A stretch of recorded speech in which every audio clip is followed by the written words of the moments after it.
मुस्लिम personal law board की जानिब से जो प्रोटेस्ट कॉल दिया गया था बत्ती गुल का, वो बहुत कामयाब रहा। गैर मामूली उसका स्पॉन्टेनियस रिएक्शन रहा और ख़ास तौर से तेलंगाना, हैदराबाद और कर्नाटका से जो अभी तक हमारे पास रिपोर्ट्स आ रहे हैं, पूरे लोगों ने बिला लिहाज मज़हब मिल्लत इसका साथ दिया है। मैं उनका शुक्रिया अदा करता हूं। और इस प्रोटेस्ट करने का एक ही मकसद है कि हम नरेंद्र मोदी गवर्नमेंट को ये पैगाम देना चाहते हैं, ये मैसेज देना चाहते हैं कि आपने जो वक्फ अमेंडमेंट एक्ट 2025 बनाया है वो वक्फ बोर्ड के मफाद में नहीं है। वो वक्फ बोर्ड को बर्बाद करता है, वक्फ की प्रॉपर्टीज़ को ख़त्म करता है और ना उससे कोई रेवेन्यू में इजाफा होने वाला है। तो ये हमारा प्रोटेस्ट इसीलिए था और क्योंकि जो कानून बनाया गया वो अनकॉन्स्टिट्यूशनल है, हमारे संविधान के फंडामेंटल राइट्स के आर्टिकल 14, 15, 25, 26 और 29 का ग्रेव वायलेशन है। इसीलिए ये प्रोटेस्ट कॉल दिया गया है। आइंदा 1-2 हफ्ते के बाद ह्यूमन चेन का भी प्रोटेस्ट होगा, राउंड टेबल कॉन्फ्रेंस होंगी। तो ये हमारा प्रोटेस्ट उस वक्त तक चलता रहेगा जब तक नरेंद्र मोदी की हुकूमत इस बिल को वापस नहीं लेगी। मैं आप तमाम का शुक्रिया अदा करता हूं जिन्होंने इस बत्ती गुल प्रोग्राम में हिस्सा लिया।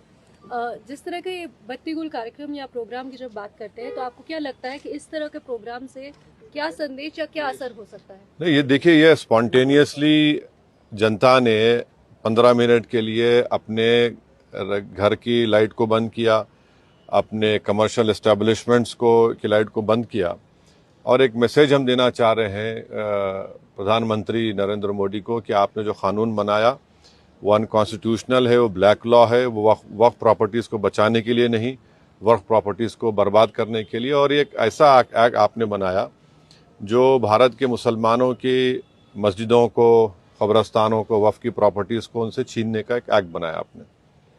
जिस तरह का अभी माहौल बना हुआ है देश में, आतंकवादी जो घटना हुई है, आपने भी उसको कंडेम किया है, लेकिन ऐसे हालात में आपको लगता है कि देश में अगर अंदरूनी तौर पर इस तरीके से विरोध होगा? नहीं, देखिए, जहां तक पहलगाम में जो हुआ है उसको तो हम आउटराइटली कंडेम कर रहे हैं और करते रहेंगे।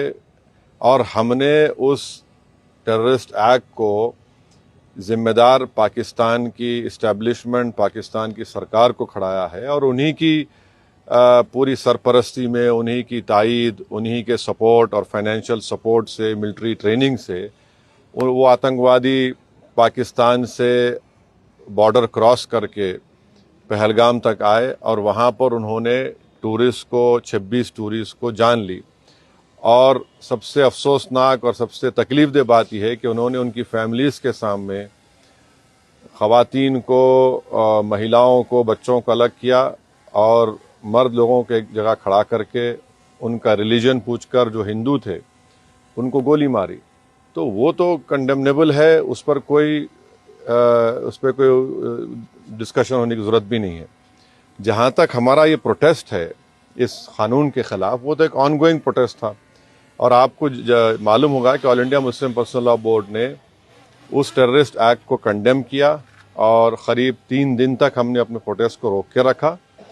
तो ये पहले से तयशुदा प्रोग्राम है। जहाँ तक देश की अखंडता, देश की इंटीग्रिटी की बात आएगी, उसमें तो कोई कॉम्प्रोमाइज़ नहीं हो सकता। सर, आज की सबसे बड़ी खबर caste census, national caste census, इस पे आपका क्या कहना है? आपने धन्यवाद भी दिया है, एक तरफ क्रेडिट लेने की बात हो रही है, एक तरफ बीजेपी कह रही है कि तो मैं आपसे रिक्वेस्ट करूँ, कल सुबह बात करेंगे ना, अपन आराम से बात करेंगे। ठीक है सर, आपका रोड मैप क्या रहेगा आगे के लिए? अब जो all India Muslim personal law board का प्रोग्राम है कि नेक्स्ट मंथ मई में ऐसे ही एक टाइम पर दिन में एक ह्यूमन चेन बनाई जाएगी इस वक्फ अमेंडमेंट एक्ट के खिलाफ और फिर राउंड टेबल कॉन्फ्रेंसेस भी होंगी। तो बकरीद से पहले 6 जून तक ये प्रोटेस्ट प्रोग्राम चलेगा। बाद का program all India Muslim personal law board तय करेगी। कांग्रेस अपनी तरफ से जो है आंदोलन कर रही है, प्रोटेस्ट कर रही है, तो क्या MIM क्या आंदोलन कर रही है? जैसे वो इंदिरा पार्क में भी एक प्रोटेस्ट करना चाह रहे थे और किस बारे में? इसी को लेकर। तो अब हर एक कर सकता क्या है। MIM भी ऐसा कुछ प्लान कर रही है? नहीं, देखिए, हमारा जो प्रोटेस्ट प्रोग्राम है वो all India Muslim personal law board के ही उनके इंस्ट्रक्शंस पर, उनके साथ हम प्रोग्राम कर रहे हैं। जेएसी जॉइंट एक्शन कमेटी और हर कोई प्रोटेस्ट कर सकता है, इसमें क्या, उसमें कोई दो राय नहीं। मगर हमारी पार्टी ने फैसला किया came under the umbrella of All India Muslim Personal Law Board. ये वजन घटाएं अब बड़ी आसानी से रिजल्ट पाएं तुरंत 72 घंटों में, बिना दवाई बिना डाइटिंग। जी हां, हम लाए हैं आपके लिए सहारनपुर में वर्ल्ड का नंबर 1 वेट मैनेजमेंट प्रोग्राम। जानने के लिए अभी कॉल करें 9074732902 पर।